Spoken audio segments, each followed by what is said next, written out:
Hi and welcome back to Cheeky Crypto, and today guys we are taking a cheeky look at VeChain, and specifically VeChain hits all-time highs, but what is next?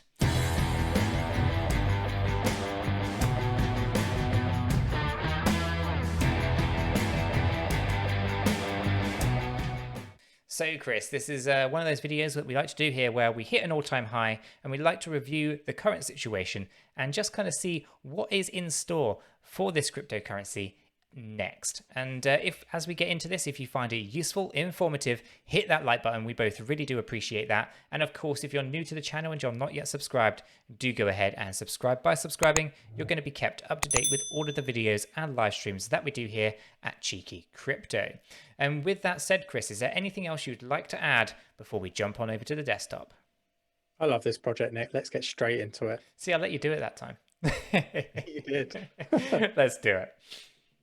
Right, so here we are with VeChain to the USDT on the daily chart. This is data from Binance, which is what we're using for gathering all of our kind of candle and price information and volumes and all that kind of good stuff.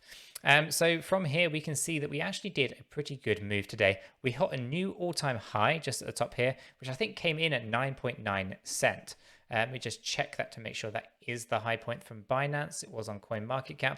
On Binance, it's showing us 9.8, sorry, 9.8. So we'll have to see, which one that actually is, but 9.9 on CoinMarketCap or 9.8 on here. We're splitting the hair at 0.1 here, but, nonetheless, all-time high was achieved here for the VET token. But what does that actually mean? Well, we saw a breakout of our parallel channel that we've been talking about for a little while here. And, that was fantastic to see. But unfortunately, Bitcoin's also had a bit of a correction, which pulled the entire crypto market down with it. As a result, we actually came back down and back tested our first price target of 8.3 cent. And we have bounced up from there ever since. So we're doing okay. We'd like to get this thing closed above that parallel channel. That would be a good sign that things are okay, and we can continue to assume that the parallel channel is behind us. If we don't get that close, I would imagine that we're probably still going to stay within the channel for a little bit longer until the RSI and the volumes have all corrected again to give us another strong move back out of here. But with that being said, that's all the short-term stuff. What is the long-term outlook here for VeChain? So what we're going to do is we're going to just kind of cover exactly what is going on the 4-hourly and the hourly, and then we're going to have a look at the daily once again as we look at what price targets are being aligned. But before we do all of that, we're going to correct our Fibonacci retracements. Now we kind of have a new all-time high set up here. What I'm going to do is I'm going to replace our high point here with the high point that we achieved today, so we get a bit of a an updated view as to where things are heading. So what I'm going to do is I'm going to grab the top end of this Fibonacci extension retracement tool, and I'm just going to put it on top of our high point today. Now what I'm going to do is I'm going to take that low point that's no longer down there. It's going to be down here as we started this rally up. So I'm going to take this one and I'm going to put it just down over here. Okay, so now we have a pretty decent Fibonacci retracement tool, and it starts on the 28th of February and runs until today, which is the 22nd of March, okay, at the point of recording this video. So there we are. We know we have a movement. Now, that's not to say that that is the top that we're seeing, but I'm imagining that probably is going to be a little bit of a correction coming back down here. What I'm going to do is I'm actually going to hide. Right, so now we get a little bit of a cleaner view. And so from here, we can see that we're pulled this thing down just below that 786 area on that candle. The volumes are okay. They're not amazing, but they're okay. And the RSI on this daily chart is actually a little bit overbought and needs to come down a little bit further. So as we pull this, Chris, down into our 4-hourly chart, we're going to start taking a look at exactly what's going on. Here we can see how Bitcoin's correction has pulled the candles down, actually coming much lower than maybe the exact price point of that 786 area, the extension area. That is the 786, I believe. Let me just double check. Yep, the 786 zone. So we have actually come a little bit lower than that 786, but we actually are approaching that 50 moving average. So that's that red line, that pink line. I'm not sure if you can see that on the video, guys, but there's a pink line there, and we're pretty much bouncing off of that line. So that's acting as a bit of support for us as we continue to move. Now we can see the volumes here were increasing in the last 4 hours or so. But actually the bigger macro view over time is actually a decreasing model of volume. So we'll have to watch that space if that's going to continue to the upside, or whether or not that's actually going to come back down and correct down. Ultimately, we want the volume to actually dip at this point so that the volumes can stabilize the price for us whilst we continue to correct this RSI. Now there's a blue line on our RSI, that's the sweet spot, and we'll show you what that looks like on the hourly when we get into that. But ultimately the RSI is in an okay position at 51, around that midway point, has the equal amount of room to the upside as the downside. So it really depends on what kind of volume comes through. If it's selling pressure, we have a little bit of room to drop. And obviously if it's buying pressure, we have a little bit of room to grow. Equally shared and can go in either direction at this point in time. The volume is going to be the main driver and whatever the sentiment in the market is kind of indicating at the time. As we go ahead and pull this into the hourly view, we'll see how the RSI has actually dropped below our blue line. And our blue line is our sweet spot for VeChain.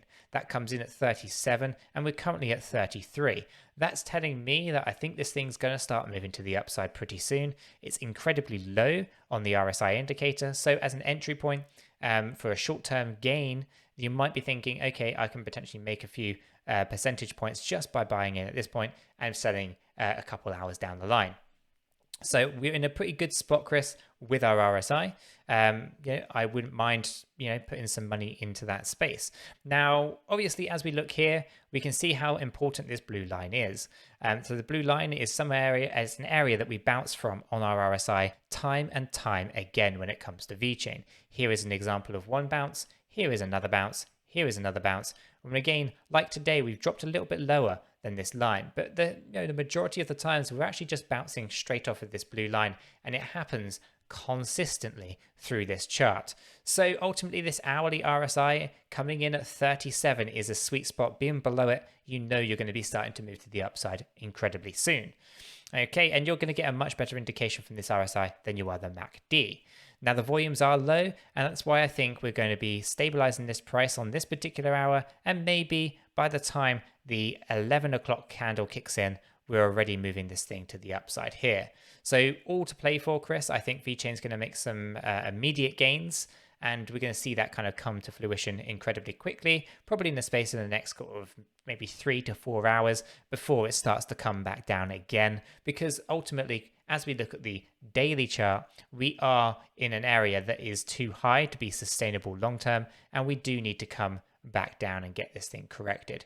And again, if we look back here, we can see how important that 37 level is on our RSI. And again, you get those occasional spots where it drops below it, but ultimately it always tends to bounce majority of the time from that line. So we're looking to kind of pull this thing down to this area, and so we can get a nice bounce from it. So the daily has quite a big correction to do still, but we can protect the price by limiting the amount of volume that actually goes through, and the daily and the 4 hourly will help with that. They'll show you when to buy and when to sell, and ultimately what you're doing is you're playing the game until the RSI is corrected and everything lines up perfectly for the next leg up. So Chris, I think maybe the top is in. There's a little bit of room to grow, but not a massive amount on the hourly chart. The 4 hourly chart is in the midway point with room in either direction, up or down, so not a massive amount of price movement is going to happen there.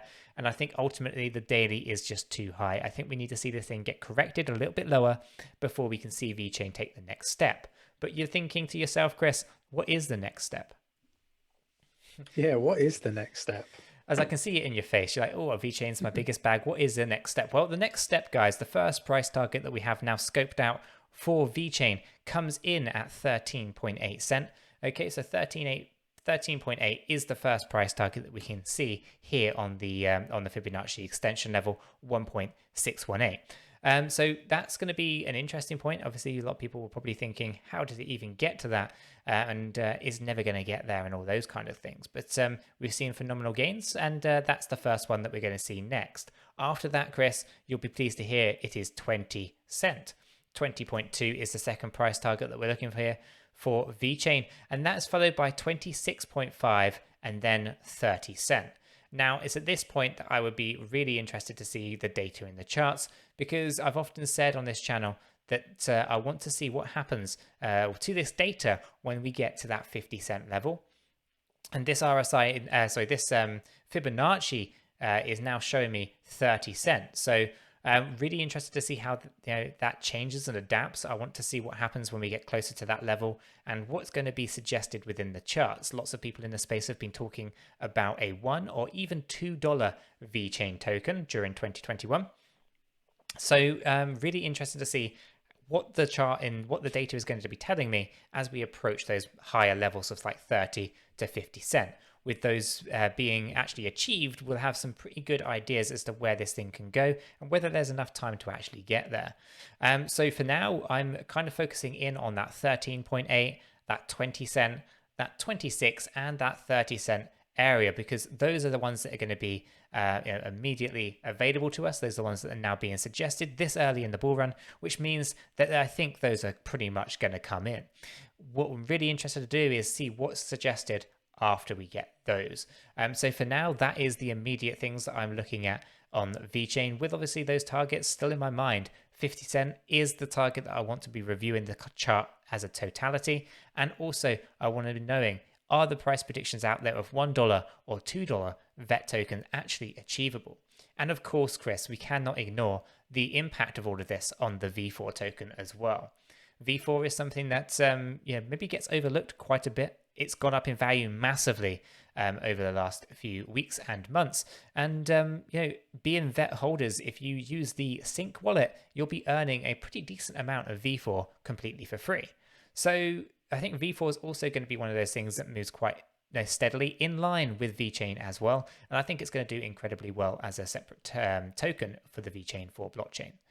Chris, is there anything you would like to add?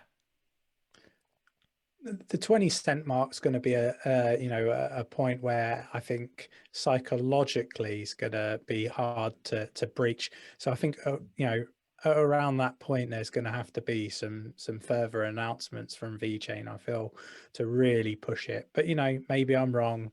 I just know that the market really reacts to the behavior. It's really led by people's emotions. So that for me is going to be a barrier that's going to need to be either smashed out of the park, or there's going to have to be some outstanding announcements that are going to really push it through that block, if that's if you get where I'm coming from. Yeah, absolutely. I mean, VeChain are doing absolutely fantastic things anyway, and I imagine that the news will be thick and fast during the course of the year, with various different new partners, new projects, and fantastic news nonetheless. So interesting to see exactly what happens. Really keen to see that 20 cent come in. That's the second price target that we spoke about today. So really cool stuff going to happen here with VeChain. Immediately, I think we're going to see corrections potentially down towards 7.5 cent, and maybe even go back down to that 6.7 area as a back test to the 50% retracement zone. And again, those things may be alarming, guys, but do not be alarmed. Those are just regular and comfortable, healthy corrections within any kind of crypto chart. You do expect to hit at least the 61% retracement zone, the 50% retracement zone, and sometimes even the 38.2 Fibonacci level or retracement zone. Those are the three most common. There's a good, strong resistance level that we were fighting way back at 6.7 cent. That comes in at 50% retracement. So that's probably the most likely place that we're going to go down to back test it as now support, and then we'll probably end up bouncing from there. If I was is a betting man, Chris, that's probably what I think will end up happening here with VeChain. Hopefully I'm wrong. Maybe we'll only go down to 7.5, but time will tell. With that said, hopefully you found this video useful, informative. If you did, hit that like button. We really do appreciate that. And of course, if you're new to the channel and you're not yet subscribed, do go ahead and subscribe, because by subscribing, you will be kept up to date with all of the videos and live streams that we do here at Cheeky Crypto. And with all this said and done, we hope you have a fantastic day, and we'll catch you all in the next one. Take care.